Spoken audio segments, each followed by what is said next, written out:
overheated, the biggest asset class on planet Earth. Over 10 million people bought into a super bubble and went above and beyond appraised values. We now see almost 5 million are behind or at risk of being behind on their mortgage payments. My guess is a lot of those, if not all, are the people that bought in at the top of this market. If we start losing homes at the rate I'm projecting and seeing and just showed you that we're potentially going to start losing homes at, the government won't be able to stop that. It's going to be too big to save. If they do, it's going to be a crazy type of bailout that you don't want to see. This is a very important time.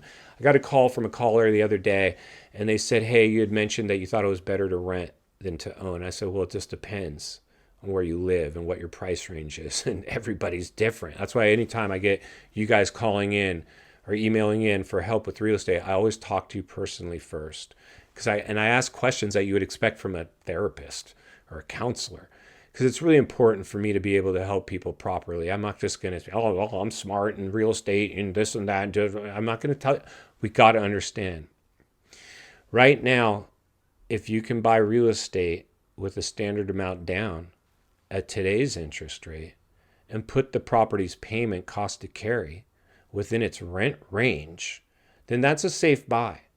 But most people didn't look at that when they bought. Those 5 million people are approaching that are going delinquent. They didn't. You know how I know that? Because if they did, they would be able to put a renter in there and somebody else would be making that payment, and they could go jump in some cracker box studio apartment if that's what it takes to make it work, which is what they should have looked at initially anyway.